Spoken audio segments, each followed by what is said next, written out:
Hey guys, maybe you can't see me. Paul Martinez here. All right, I want to do a little gear review for you. I got a chance to talk to the Geisley guys yesterday, and they showed me something really cool. So we're gonna do like a little unboxing, and I'm gonna show you one of their new products. So if you know anything about precision rifle, the Geisley guys, they make precision rifle triggers. They're the best in the market. They're trusted by special operations, special forces, rangers. You know, they're one of the most sought after triggers in that community. They're super robust. The thing I've always liked about my Geisley triggers is they don't break. All right, so I get precision quality, I get match grade quality, but I get a product that's not gonna fail on me. Now, a gun that doesn't go bang isn't a gun. So my number one priority, if my go button doesn't work, then what good is my match grade trigger? So that's never gonna happen with Geisley. I was talking to their rep yesterday. They've got a sister company. All right, it's called Abraham and Moses, which are the sons of Bill Geisley, and they've partnered with, let me make sure I get his name right, Lou Goodman. All right, so he's a former SOF soldier. So, you know, he was active military. He's a master knife maker, and this is his Abraham and Moses flagship model, the GSOCK. This is a 10.6 inch knife. You got 5.65 inches of cutting surface. All right, you have differentially hardened steel, and that comes from their PD1 steel alloy. So that's the technology. That alloy technology is what allows them to harden this, while this retains its ductile core. All right, you know why that's important? If you're ever prying on a knife, or you're ever chopping or batoning or whatever, and your steel is not flexible, if it's too hard, it's going to snap and it's going to break.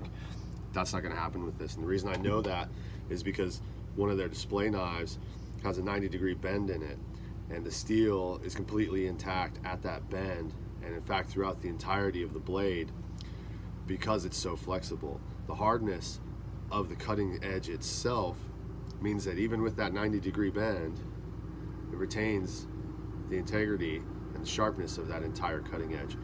So what they ended up with was a knife that was bent at 90 degrees that was still razor sharp. Now, in order to bend a knife like this with this PD1 steel, and as you can see with this thick full tang, you're going to need to put about a 4-foot pipe on it, you know, and crank it down. So in your everyday use, you're not going to generate enough force with your body to make that happen. The other thing it comes with, we got this here. This is called the sheath of the future, and this is milled out of a block of aluminum billet. All right, aircraft aluminum. It's extremely strong. It's extremely light. Okay. Now you're thinking, okay, we got a metal sheath, and we got this really nice knife, so we're gonna mark up the blade. Except that this coating, this living weapon coating, which is an Abraham and Moses special, is harder than this aluminum. So you will see the one in their demo knife, you could see it had some marks on the blade from coming in and out. There was actually aluminum wearing off on the finish. So when you have a finish that's wearing out metal, that's a tough finish. This thing is, it's a lot like the Tennifer coating on a Glock, where you're going to be resistant to salt water, you're going to be resistant to corrosive things. It's not going to rust, it's not going to pit, chip, break, whatever. All right, you'll notice it's got this funky button here, and I took a little bit, and I was like checking this out because I have never had a button release on my knife, but as you can see, this thing is locked in, and that's not going anywhere, man. That's as solid as it gets. So if you got to slide down a fast rope, jump out of a parachute, or you're in situations where you're gonna, you know, have some G-force and some high impact stuff going on, this is a pretty indestructible package with 100% positive retention. Now, with that rock solid retention, you get a pretty nice, easy button. You just press that button, and you're out. All right, snap it in. Nice light press. Now, if you don't like the button, which I'm not sure if I do think it's cool. We've got this, they send it with a retention block, or rather a friction retention system. So you'll take your locking button out, you'll put your friction button in, and then you've got a more traditional retention method, which is simply friction. Is just going to squeeze the knife in there. It's completely adjustable. They include all the screws you need, and a little block-up billet, so you can get the right spacing and all of that. It comes with a few mounting options. All right, here we've got these loops. All right, this is going to be compatible with malice clips, so you can put this on your MOLLE vest and your MOLLE loops. Here we've got just your standard belt loop.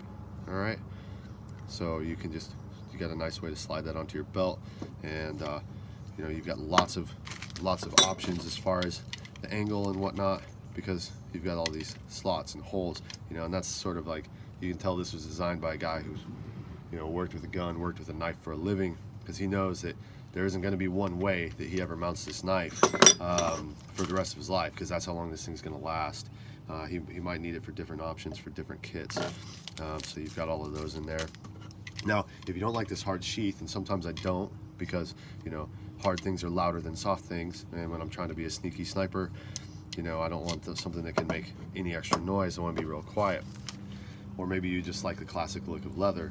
They got this more traditional retention option, which is top notch, all made, full grain leather, all made in the United States. You got 6 loops here, so you get some options that way. If you hate when your knife flops on your leg, you can just cinch it around with this 550 or whatever you like. You can replace this with whatever you like.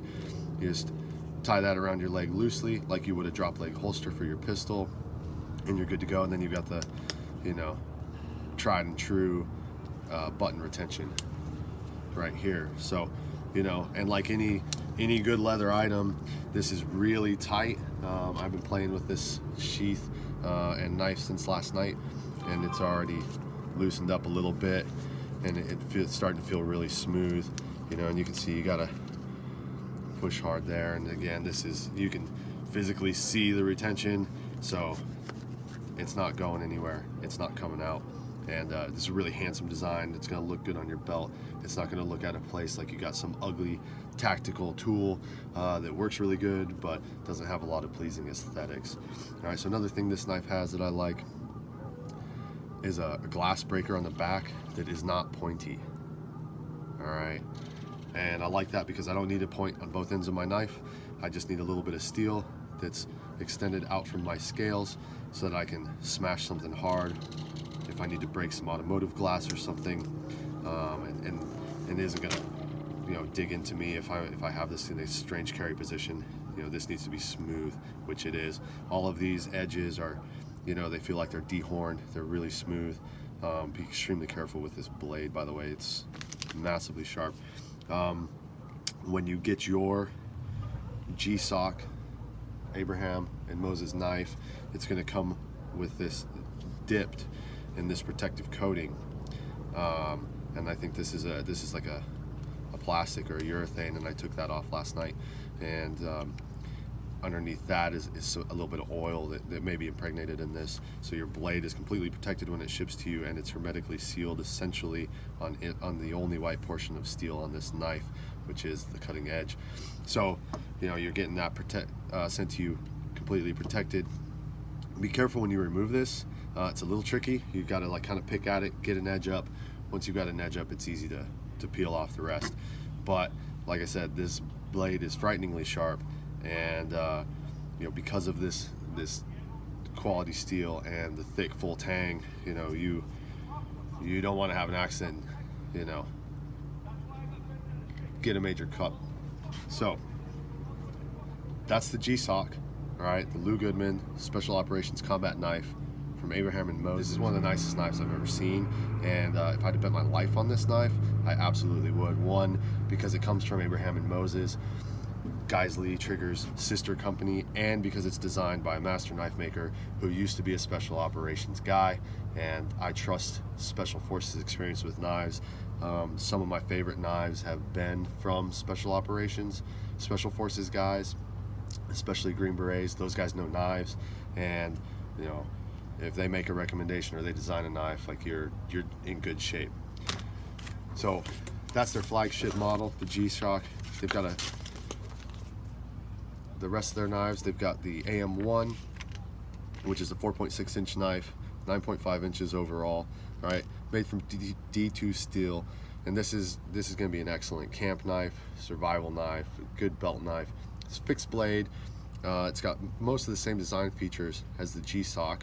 All right, it comes with a similar retention option, which is the leather sheath, and that's going to be just like the one that the GSOCK comes in. It's real secure, lots of options for different angles, different ways to mount it. You got some options as far as scales there. If that's not the right size for you, you have the AM2. It's a 3.6 inch knife, and one of my most carried fixed blade knives is the AM2 size, and 3.6 inches is just, it's a nice small package, but you can still do some pretty heavy lifting with a little knife like this.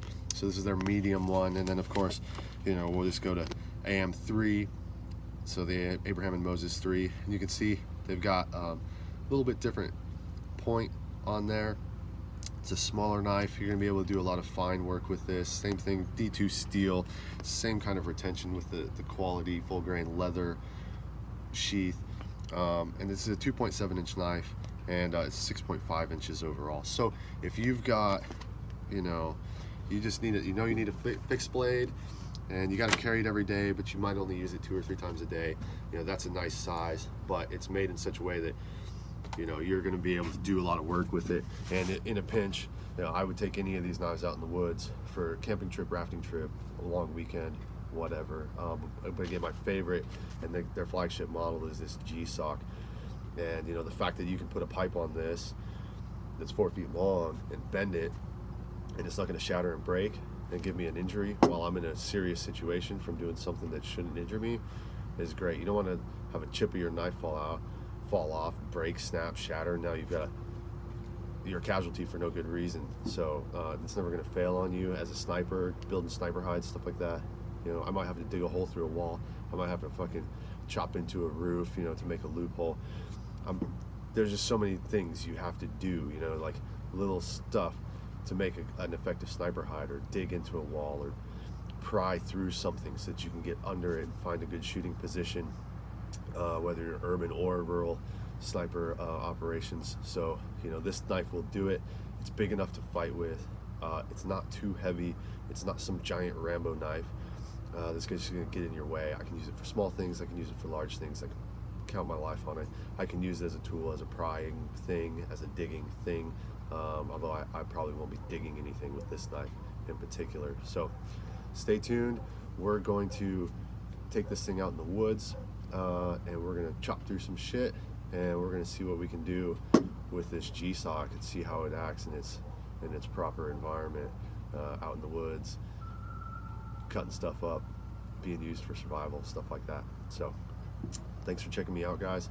I'd just like to give a shout out to the guys at Lanxang Tactical for making the introduction, getting me out here to Big 3 East Training Center for their media event.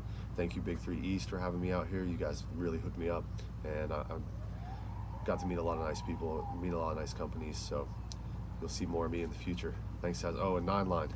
Thanks for keeping me warm.